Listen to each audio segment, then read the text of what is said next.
ಶ್ರೀನಿವಾಸಪುರ ತಾಲೂಕಿನ ಜಿಂಗಾಲುಕುಂಟೆ survey number 1 ಮತ್ತು 2ರಲ್ಲಿ 68 ಎಕರೆ ಅರಣ್ಯ ಭೂಮಿಯನ್ನು ಮಾಜಿ ಸ್ಪೀಕರ್ ರಮೇಶ್ ಕುಮಾರ್ ಒತ್ತುವರಿ ಮಾಡಿಕೊಂಡಿದ್ದು ಅದನ್ನು ಕಂದಾಯ ಇಲಾಖೆ ಮತ್ತು ಅರಣ್ಯ ಇಲಾಖೆ ಜಂಟಿ ಸರ್ವೆ ನಡೆಸಿ ಒತ್ತುವರಿ ತೆರವು ಮಾಡಬೇಕೆಂದು ಸುಪ್ರೀಂ ಕೋರ್ಟ್ ಆದೇಶ ನೀಡಿತು. ಆದರೆ ಕಂದಾಯ ಇಲಾಖಾ ಅಧಿಕಾರಿಗಳು ಸುಪ್ರೀಂ ಕೋರ್ಟ್ ಆದೇಶವನ್ನು ಉಲ್ಲಂಘಿಸಿ ಯಾವುದೇ ಸರ್ವೆ ಕಾರ್ಯಕ್ಕೆ ಮುಂದಾಗ್ತಿಲ್ಲ ಅಂತ ಒತ್ತಾಯಿಸಿ ನಾರಾಯಣಗೌಡ ರೈತ ಸಂಘದ ವತಿಯಿಂದ ಪೊಲೀಸರ ಅನುಮತಿ ಮೇರೆಗೆ ಪ್ರತಿಭಟಿಸಿದರು.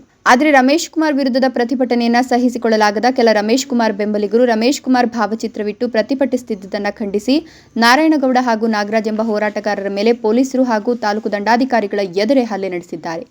ಹಲ್ಲೆಗೊಳಗಾದ ರೈತ ಮುಖಂಡರು ಹಲ್ಲೆಯನ್ನು ಪ್ರಶ್ನಿಸಲಾಗಿ ರಮೇಶ್ ಕುಮಾರ್ ಬೆಂಬಲಿಗರು ಜಾತಿ ನಿಂದನೆ ಪ್ರಕರಣ ದಾಖಲಿಸುವ ಎಚ್ಚರಿಕೆಯನ್ನು ನೀಡಿದ್ದಾರೆ.